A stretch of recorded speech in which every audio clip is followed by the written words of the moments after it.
Le coup sec du marteau résonna dans le silence étouffant de la salle d'audience. L'air était lourd, comme si chacun retenait son souffle, sous l'effet d'une tension collective. Du haut de la tribune, une voix froide et autoritaire trancha le silence. À genoux. Un vacarme se répandit dans la salle d'audience. Quelques murmures s'élevèrent, puis s'éteignirent rapidement sous le regard perçant de l'homme assis à la barre. À la barre des témoins se tenait une femme latino-américaine vêtue d'un simple uniforme de prisonnier orange. Elle resta droite, inflexible. La voix du juge était calme mais inébranlable, ferme avec un ton sous-jacent de commandement. « Votre honneur, je ne comprends pas cette demande, » a déclaré la femme. Mais le ton du juge s'est vite durci, dégoulinant d'un mépris non dissimulé. « Il ne comprend pas ? Ceci est ma salle d'audience. Vous faites preuve d'un manque de respect. Agenouillez-vous, ou vous serez accusé d'outrage encore plus grave. » Pourtant, la posture de la femme était droite, son regard inébranlable face au juge. L'immobilité provocante dans ses yeux semblait l'irriter encore plus. « Avec tout le respect que je vous dois, votre honneur, je ne m'agenouillerai pas. » Bam. Le juge frappa la table avec son marteau dans un bruit assourdissant qui sembla résonner dans toute la salle. « Agent Rodriguez, agent Taylor, exécutez les ordres du tribunal, faites-la s'agenouiller. » Les deux policiers qui se tenaient à côté de la femme sont entrés en action. Leur visage était arrogant, presque amusé. L'agent Rodriguez, le plus grand des deux, s'est avancé avec de la méchanceté dans la voix. « Écoutez le juge. N'aggravez pas les choses pour vous-même. » L'agent Taylor, un peu plus jeune, affichait un sourire méprisant, la main posée sur la matraque à son côté. « À genoux, » répéta-t-il d'une voix lourde de menace. Rodriguez tendit la main pour saisir l'épaule de la femme, avec l'intention de l'immobiliser, tandis que Taylor reculait, prêt à recourir à la force si nécessaire. L'espace d'un instant, l'atmosphère dans la salle d'audience sembla se figer. L'injustice était flagrante et indéniable. Qui était cette femme? Pourquoi était-elle traitée ainsi dans un lieu censé incarner la justice? Qu'est-ce qui avait bien pu conduire à ce moment tragique dans la salle d'audience du juge Arthur Albrecht? Cet ordre illogique et cruel allait-il prévaloir, ou un événement totalement inattendu allait-il se produire? Suivez l'histoire pour découvrir la vérité choquante derrière les portes du tribunal et assister à une confrontation inoubliable. Quelques mois plus tôt, dans un bureau du siège du ministère de la Justice à Washington, D.C., Lucia Martinez était assise, concentrée sur un épais dossier étalé sur son bureau. Agent spécial principal de la division des droits civiques, Lucia était une latina d'une quarantaine d'années, intelligente et à la langue acérée, avec près de 2 décennies d'expérience dans les enquêtes sur des cas complexes de violation des droits civiques et d'abus de pouvoir. Son extérieur professionnel et quelque peu sombre cachait une passion brûlante pour la justice, alimentée non seulement par sa carrière mais aussi par sa propre histoire personnelle marquée par une discrimination subtile mais persistante. Même si elle parlait rarement de son passé, cela avait façonné la défenseur farouchement intransigeante qu'elle était devenue, en particulier contre l'injustice dissimulée par l'autorité gouvernementale. Le dossier dont elle était saisie concernait le palais de justice du comté d'El Paso, une ville perchée à la frontière avec le Mexique. Au fil des années, le ministère de la Justice a reçu de nombreuses plaintes, tant anonymes que publiques, faisant état de fautes professionnelles.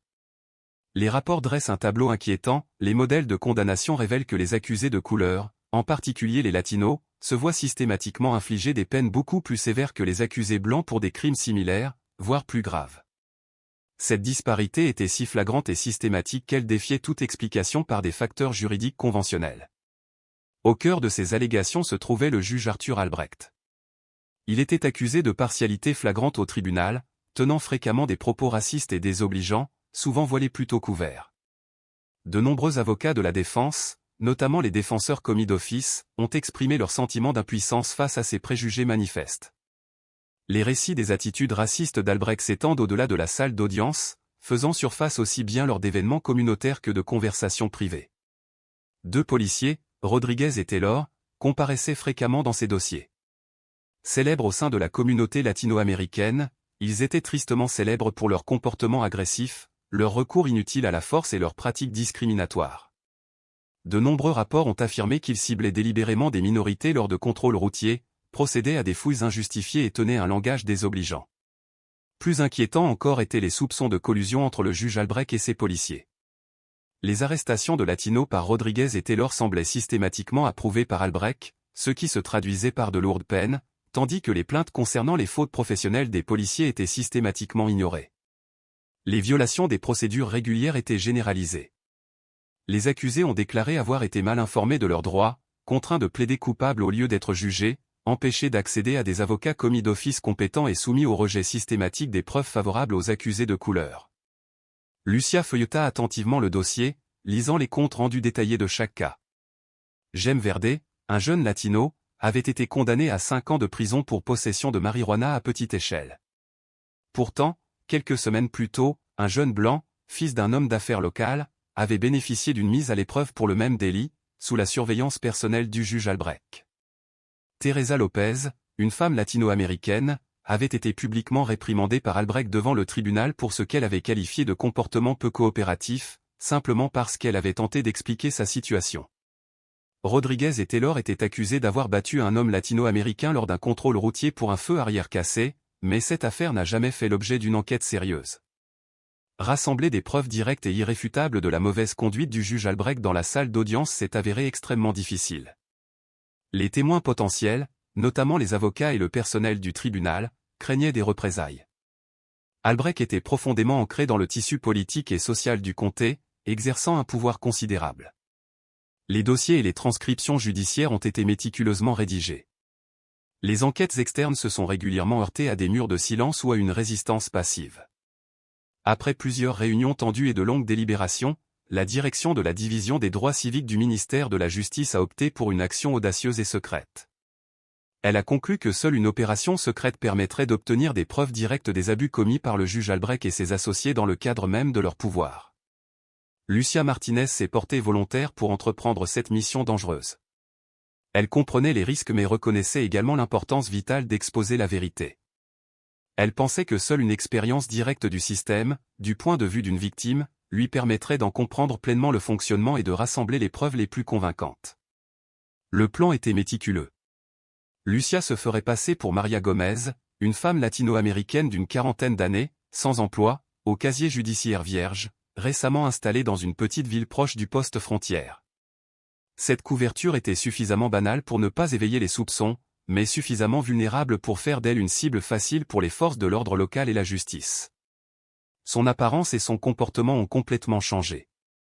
Ses cheveux étaient simplement tirés en arrière, elle portait des vêtements vieux et bon marché, et elle pratiquait une démarche légèrement courbée, un regard un peu anxieux et une voix douce et hésitante.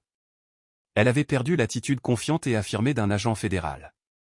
Le plan prévoyait que Maria Gomez soit arrêtée par les agents Rodriguez et Taylor eux-mêmes, peut-être sur la base d'une accusation mineure et forgée de toutes pièces. L'équipe de renseignement du ministère surveillait les horaires de patrouille des agents et les zones d'opération préférées. Lucia, tout comme Maria, provoquait délibérément un incident mineur peut-être en se promenant dans une zone sensible tard dans la nuit ou en étant impliquée dans un conflit public mineur pour attirer l'attention des policiers. L'objectif était de susciter leur réaction typique, préjugés, arrogance et abus de pouvoir. Lucia était soutenue par une petite équipe d'agents infiltrés du département opérant dans et autour de la zone frontalière. Des experts techniques ont veillé à ce que les appareils miniatures d'enregistrement audio et vidéo cachés sur son corps fonctionnent correctement et transmettent les signaux à un centre de commandement mobile à proximité. D'autres agents se sont fait passer pour des citoyens, des avocats, voire des accusés présents au tribunal, afin de surveiller la situation de près et d'intervenir si la sécurité de Lucia était menacée. Ils ont également filmé les événements sous plusieurs angles, dans la mesure du possible.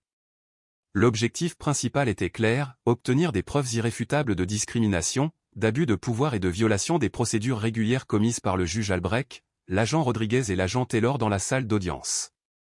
Le plan visait à enregistrer des propos, des attitudes et des ordres illégaux ou des détails qu'aucune transcription judiciaire ne pouvait pleinement saisir. Un soir de week-end, l'opération fut lancée. Lucia, déguisée en Maria Gomez, marchait seule dans une rue déserte, dans un quartier fréquemment patrouillé par les agents Rodriguez et Taylor. Elle était vêtue de façon quelque peu négligée et portait un petit sac. Soudain, une voiture de patrouille familiale apparut, ses phares illuminant sa silhouette à l'arrêt. Rodriguez et Taylor en sortirent avec assurance. « Où vas-tu à cette heure » demanda Rodriguez, la voix rauque, ses yeux la scrutant de la tête aux pieds. « Je retourne à la pension » répondit Lucia, la voix légèrement tremblante alors qu'elle évitait le contact visuel direct. « Pension de famille » Taylor intervint sarcastiquement. Il n'y a pas de pension pour quelqu'un comme vous dans ce quartier. Où sont tes papiers? Demanda Taylor. Lucia fouilla délibérément dans son sac avec une expression perplexe, laissant tomber quelques petits objets. Je ne suis pas sûr d'avoir apporté ma pièce d'identité. Pas de papier et vous errez, dit Rodriguez en s'approchant et en envahissant son espace personnel. Ça a l'air suspect. Vous transportez des produits de contrebande? Non, ce n'est pas le cas, répondit Lucia, la voix teintée de peur. L'interrogatoire s'est poursuivi, émaillé de remarques accusatrices et de commentaires dégradants fondés sur son apparence et sa race. Comme prévu, Rodriguez et Taylor ont rapidement décidé de l'emmener au commissariat pour un interrogatoire. Ils l'ont menotté brutalement et l'ont poussé à l'arrière de la voiture de patrouille, sans donner d'explication sur les accusations portées contre elle. Lucia est restée calme, mémorisant soigneusement chaque mot, chaque geste et les numéros de badge affichés sur leur revers. De loin, un véhicule banalisé transportant des agents du Dodge a secrètement enregistré toute la rencontre.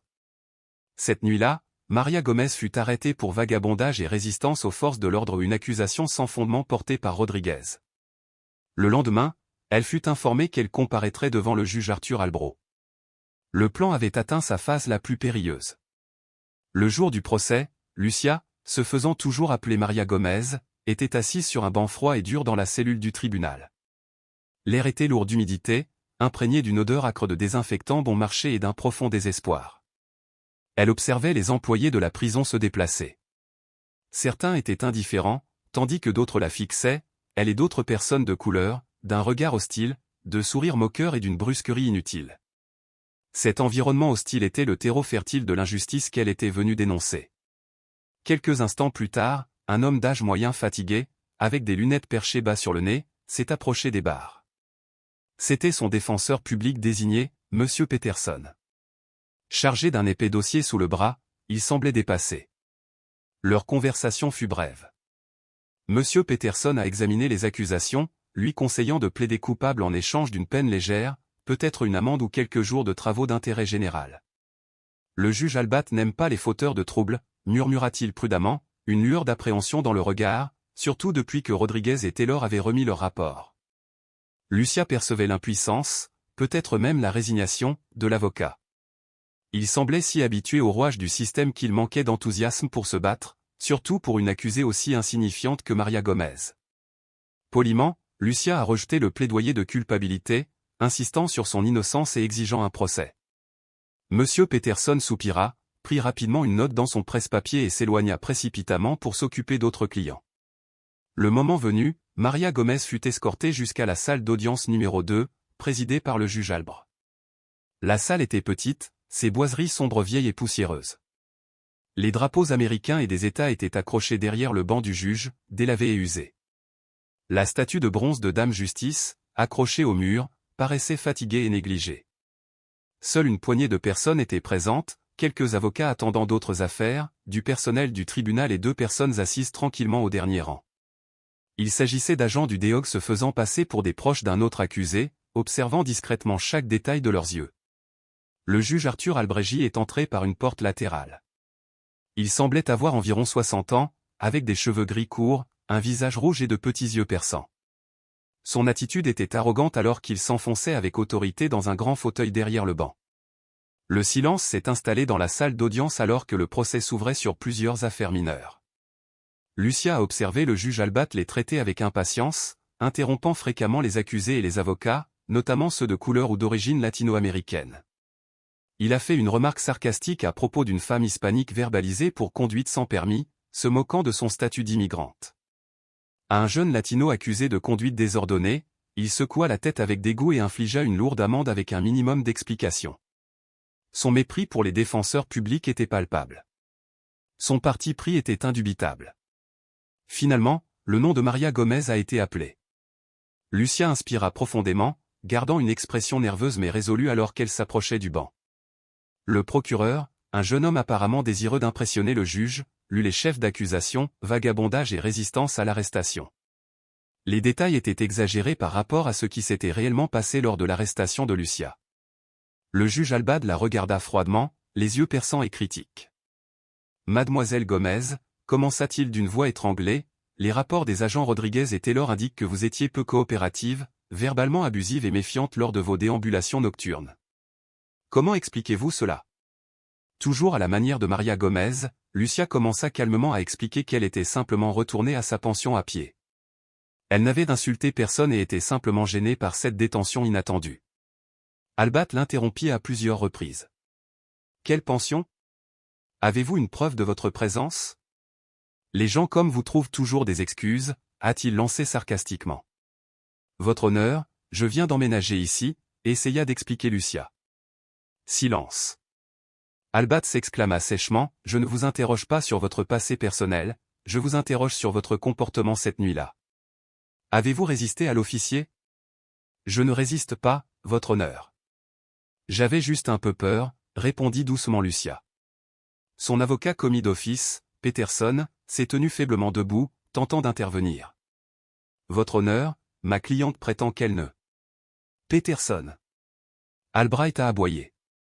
À moins que j'ai quelque chose de vraiment utile à entendre, j'en ai assez des inventions dans cette salle d'audience. Rodriguez et Taylor ont été appelés à témoigner. Ils ont répété avec assurance leur rapport écrit, en embellissant de petits détails pour souligner le prétendu mauvais comportement de Maria Gomez. Ils l'ont décrite comme insolente et méprisante envers la loi. Albide hocha la tête en signe d'approbation, semblant faire entièrement confiance au témoignage de ses deux officiers préférés. Après avoir fini, Albrun Albret se tourna vers Lucia, la regardant avec dédain comme si elle était une tache sur sa salle d'audience. Mademoiselle Gomez, après avoir entendu le témoignage des officiers, avez-vous quelque chose de plus à dire ou allez-vous continuer à mentir au tribunal? Lucia rencontra le regard d'Albide sans crainte. Un changement subtil dans son expression révéla une détermination grandissante.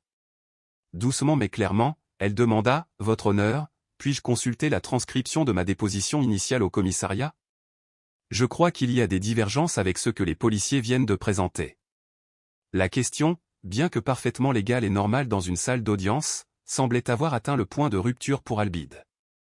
Il a pris cela comme un défi flagrant à son autorité, surtout venant d'une femme latine qu'il pensait inférieure. Son visage rougit de rage, alors que des années de racisme et d'abus de pouvoir enracinés se déchaînaient soudainement en lui. Maintenant, vous osez remettre en question la parole des officiers? Vous osez faire des demandes dans ma salle d'audience? Rugit-il, sa voix se brisant de colère.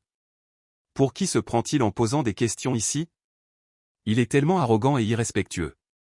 Brusquement, il se leva et pointa du doigt Lucia. L'air dans la salle d'audience est devenu chargé de tension. Tout le monde retenait son souffle. Les agents du chien à l'arrière échangèrent des regards discrets, les mains prêtes à intervenir si nécessaire. Puis, cet ordre terrifiant a résonné dans la salle d'audience, « Je ne tolérerai pas cette insolence dans ma salle d'audience. Je vous ordonne de vous agenouiller immédiatement. S'il vous plaît, faites preuve de respect envers ce tribunal. » Un silence de mort s'abattit sur la pièce. L'avocat Peterson resta bouche bée, et même le procureur parut perplexe. Cependant, Rodriguez et Taylor hésitèrent un instant, sans comprendre ni répondre immédiatement. « Vous m'entendez » gronda Rodriguez en s'approchant de Lucia. « Le juge l'a ordonné » ajouta Taylor, un sourire cruel aux lèvres. « À genoux. » Lucia resta immobile, regardant Albide droit dans les yeux. « Votre honneur » dit-elle d'une voix calme mais ferme, « je respecte le tribunal en tant qu'institution juridique, mais je ne commettrai pas un acte aussi dégradant. Cela n'a rien à voir avec mon affaire et constitue une violation de mes droits fondamentaux. » Sa réponse a ajouté de l'huile sur le feu. Albide a perdu le contrôle. « Vous osez refuser. Vous osez parler de droit ici? Outrage au tribunal. C'est un outrage flagrant. » a-t-il crié en se tournant vers les deux policiers. « Officier Rodriguez, officier Taylor, j'ai donné l'ordre.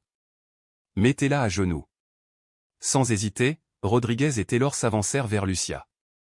Rodriguez tendit un bras large et rugueux, prêt à l'attraper par les épaules, tandis que Taylor se plaçait derrière Lucia, prêt à lui frapper l'arrière de la jambe pour la forcer à terre. Leurs mains se tendirent, prêtes à user de force. Tous les regards dans la salle d'audience étaient fixés sur la scène qui se déroulait. À leur insu, les micro-caméras cachées sur Lucia enregistraient tout. Le visage d'Albide déformé par la rage, la menace imminente de violences policières et les expressions horrifiées mais résignées des spectateurs ont créé une atmosphère pesante. C'était le moment que Lucia attendait, les preuves étaient accablantes et la limite avait été franchie. Juste au moment où les doigts de Rodriguez étaient sur le point de saisir l'uniforme de prison de Lucia, un changement soudain s'est produit. C'est la voix de la femme qui retentit, et non plus le ton nerveux et hésitant de Maria Gomez. Au lieu de cela, il est devenu clair, fort, autoritaire et froid comme l'acier, résonnant puissamment dans toute la salle d'audience silencieuse. Stop. Rodriguez et Taylor se figèrent, stupéfaits par le changement radical de ton et d'attitude. Ses yeux montraient de la confusion alors que Lucia retirait doucement mais fermement la main de Rodriguez de son épaule. Debout, avec de larges épaules et un menton légèrement relevé, elle respirait l'autorité et la confiance complètement différentes de la Maria Gomez qu'ils avaient vue quelques instants plus tôt. Son regard perçant balaya les deux officiers stupéfaits avant de se poser sur le juge Arthur Albide, dont la bouche était grande ouverte et le visage passé du rouge aux cendres. Juge Arthur Albide, dit clairement Lucia, en soulignant chaque mot. Elle s'est ensuite tournée vers les policiers. Officier Rodriguez, officier Taylor. Un silence, plus lourd qu'auparavant, a envahi la salle d'audience, un silence chargé de choc et du sentiment inquiétant que quelque chose d'important était en train de se dérouler. Lucia posa la main sur le col de son uniforme de prison. D'un mouvement rapide, elle souleva un petit morceau de tissu soigneusement cousu à l'intérieur, révélant l'insigne brillant du ministère de la Justice des États-Unis. « Je suis l'agent principal Lucia Martinez », annonça-t-elle fermement, sa voix résonnant dans toute la pièce, de la division des droits civiques du ministère de la Justice des États-Unis. La salle d'audience retint son souffle. Le juge Albide chancela, agrippant la plateforme en bois, balbutiant d'incrédulité. Ça? Non, impossible. Les agents Rodriguez et Taylor restaient complètement immobiles, le visage pâle comme du papier. Taylor fit un pas en arrière pensif, les yeux écarquillés alors qu'il regardait entre l'insigne et Albide. L'horreur sur son visage révélait qu'il avait réalisé qu'il était tombé dans un piège élaboré. Rodriguez avait l'air à la fois en colère d'avoir été trompé et terrifié par les conséquences. L'avocat Peterson et le personnel du tribunal étaient stupéfaits, incapables de croire ce dont ils étaient témoins. Lucia a poursuivi, d'une voix froide et intransigeante, « Vous faites l'objet d'une enquête formelle pour faute grave dans l'exercice d'une fonction publique, notamment abus de pouvoir, violation de la procédure pénale et racisme systémique en vertu du titre 18 du Code des États-Unis, article 242. » Elle fit un geste vers les petits appareils dont elle seule connaissait l'emplacement exact. Toutes les procédures dans cette salle d'audience, du début à la fin, y compris les ordonnances illégales et discriminatoires du juge Albide et l'usage intentionnel de la force par les agents Rodriguez et Taylor ont été enregistrées en audio et vidéo de haute qualité. À ce moment, la porte principale de la salle d'audience s'est ouverte. 3 hommes et une femme, habillés en civil mais affichant une attitude professionnelle et affirmée, sont entrés. Ils étaient membres de l'équipe de soutien de Lucia. Rapidement, ils se sont déplacés vers des positions stratégiques dans la salle d'audience. L'agent Smith, qui se faisait passer pour un avocat au dernier rang, s'est avancé et a ouvert sa mallette. À l'intérieur, il n'y avait pas de dossier, mais des appareils électroniques et un appareil d'enregistrement spécialisé qui était actif. L'agent principal Martinez a raison, a déclaré clairement l'agent Smith. Nous disposons de preuves accablantes. Juge Albide, officier Rodriguez, officier Taylor, vous êtes priés de rester en poste. Albide tenta de s'accrocher à son dernier semblant d'autorité. C'est une insulte. Vous n'avez aucune autorité. Arrestation arbitraire. Outrage à magistrat, faillit-il crier, mais sa voix tremblait, dénuée de toute force. Nous disposons de toute l'autorité fédérale pour mener cette enquête, monsieur le juge, répondit calmement l'agent Smith. Ce que nous avons documenté aujourd'hui est la preuve directe de sa nécessité. D'autres agents maintenaient une surveillance discrète mais efficace, s'assurant que personne ne pouvait quitter les lieux ou causer des ennuis. Les agents Rodriguez et Taylor sont restés figés, l'esprit vide, des sueurs froides coulant sur leur front. Ils savaient que leur carrière et peut-être leur liberté prenaient fin à ce moment-là. Lucia Martinez se tenait droite, regardant Albide droit dans les yeux. Son regard n'appartenait plus à la vulnérable Maria Gomez, mais à un agent fédéral exerçant la justice. Cette enquête se poursuit au-delà d'aujourd'hui, poursuivit-elle fermement. Nous examinerons tous les cas de malversation du juge Albide, ainsi que le rôle des agents Rodriguez et Taylor dans les précédentes arrestations et abus de pouvoir. Elle s'est ensuite adressée aux policiers, vous avez le droit de garder le silence. Tout ce que vous direz pourra être retenu contre vous devant un tribunal. Le renversement fut rapide et spectaculaire.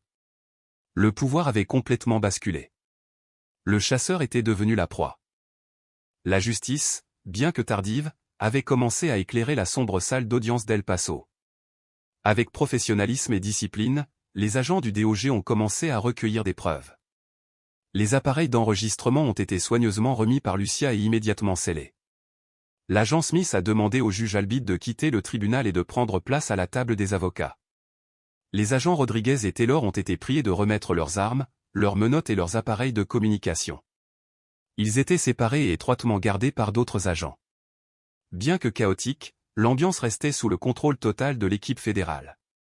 Le personnel du tribunal et les spectateurs sont restés sous le choc. Certains, probablement victimes ou proches d'injustices passées, murmuraient doucement, certains pleuraient de soulagement, tandis que d'autres regardaient Albide et les officiers avec une indignation non dissimulée. L'agent Smith a demandé que certains dossiers récents du juge Albide soient scellés à des fins d'enquête. Il a également annoncé qu'une équipe d'enquêteurs plus importante du ministère de la Justice était en route pour El Paso afin de mener une enquête approfondie sur les opérations des tribunaux et des services de police locaux liés aux violations présumées des droits humains. Le juge Albide, l'agent Rodriguez et l'agent Taylor ont ensuite été escortés hors du palais de justice par des agents fédéraux, marchant silencieusement à travers une petite foule de spectateurs et de journalistes locaux qui s'étaient rassemblés après avoir entendu parler de l'incident. Leurs visages ne montraient plus l'arrogance habituelle, seulement la panique et la défaite. L'enquête du ministère de la Justice a été rapide et agressive. Les enregistrements audio et vidéo de la salle d'audience de Lucia ont fourni des preuves irréfutables. Confrontés à des images et des sons clairs de leurs propres actions, Albide, Rodriguez et Taylor ont d'abord nié toute culpabilité, affirmant un malentendu ou que Lucia les avait induits en erreur. Cependant, leur résistance s'est rapidement effondrée face aux preuves accablantes et aux témoignages d'autres policiers. Rodriguez et Taylor ont alors commencé à accuser Albide d'endoclémentia. Albide a insisté sur le fait qu'il ne faisait que maintenir l'ordre dans la salle d'audience, mais les preuves étaient accablantes. Ces actions ne constituaient pas simplement un acte policier, mais un abus de pouvoir flagrant alimenté par des préjugés raciaux profondément enracinés. L'ordre illégal de forcer un accusé latino à s'agenouiller, combiné à des propos et des attitudes désobligeantes tout au long du procès et dans de nombreux procès précédents, a brossé un tableau clair d'un pouvoir corrompu. La volonté de Rodriguez et Taylor de recourir à la force pour faire respecter cet ordre illégal a démontré leur complicité et leur mépris de la loi. L'histoire a choqué la nation. L'image métaphorique d'un juge blanc forçant une latina à se mettre à genoux dans une salle d'audience a touché une corde sensible sur la race et la justice. L'histoire de la détective Lucia Martinez, qui s'est courageusement déguisée pour révéler la vérité, a été largement célébrée. Les débats sur la réforme judiciaire, la responsabilité des juges et de la police et le racisme systémique ont repris. Des procédures judiciaires ont suivi. Le juge Arthur Albide a été immédiatement suspendu, puis inculpé de violation des droits civiques, d'abus de pouvoir et d'entrave à la justice. Les agents Rodriguez et Taylor ont également été suspendus, renvoyés du département de police d'El Paso et ont fait face à des accusations similaires. Leur procès a bénéficié d'une importante couverture médiatique. La vidéo de Lucia a été diffusée au tribunal, suscitant indignation et ressentiment. Elle a témoigné avec calme, professionnalisme et conviction, relatant l'intégralité de l'enquête et des événements qui se sont déroulés au tribunal. Plusieurs anciennes victimes du système judiciaire d'El Paso, qui avaient auparavant peur de s'exprimer, ont aujourd'hui courageusement témoigné de leurs expériences traumatisantes sous les décisions d'Albide et des mauvais traitements infligés par Rodriguez et Taylor. Le verdict était inévitable. Le jury n'a mis que quelques heures pour condamner les 3 accusés. Le juge Arthur Albide a été condamné à 4 ans de prison et définitivement démis de ses fonctions, perdant ainsi sa pension et ses avantages sociaux. La peine reflète son rôle de cerveau et la gravité de son abus de pouvoir. Les agents Rodriguez et Taylor ont chacun été condamnés à 1 an de prison et interdits définitivement de carrière dans les forces de l'ordre. Même si leurs peines ont été plus courtes, ils ont envoyé un message fort selon lequel les policiers doivent être tenus responsables de leurs actes, même lorsqu'ils suivent des ordres illégaux qui violent les droits humains. Justice a été rendue, du moins dans ce cas. Après la tempête, Lucia Martinez a repris son travail au ministère de la Justice. Cette affaire lui a valu une reconnaissance sur le terrain, mais surtout, un profond sentiment de satisfaction pour avoir contribué à dénoncer et à punir les injustices. Dans les moments calmes de son bureau, elle regardait son badge et se rappelait le visage de Maria Gomez dans le miroir et les journées tendues sur les lieux. Elle savait que la lutte contre l'injustice et le racisme était loin d'être terminée, mais des victoires comme celle-ci la motivaient, elle et ses collègues, à continuer d'aller de l'avant. Elle recevait occasionnellement des courriels et des messages de gratitude de résidents d'El Paso qui avaient été victimes ou témoins d'injustice, affirmant que ces actions avaient ravivé leur foi en la justice, même si ce n'était qu'un peu. Entre-temps, le scandale a imposé des changements. Une nouvelle juge, une femme asiatique profondément attachée à l'équité et à l'égalité, a été nommée pour remplacer Albide. Le service de police local a subi une refonte complète, notamment une formation renforcée en matière de lutte contre la discrimination, d'usage approprié de la force et de relations communautaires. La confiance du public dans le système judiciaire local avait été gravement endommagée, mais les premières mesures de réforme, combinées à la condamnation d'Albide, Rodriguez et Taylor, ont montré que le changement était possible. Cette histoire nous rappelle avec force que le courage d'un individu, soutenu par un système approprié, peut faire une différence considérable face à une injustice profondément enracinée. Elle souligne l'importance de demander des comptes aux personnes au pouvoir, qu'il s'agisse de juges ou de policiers. La justice nécessite parfois un engagement extraordinaire, du courage et même des sacrifices silencieux pour être révélés et appliqués, car le silence, la peur et la résignation ne font que permettre au mal de se propager et de se renforcer.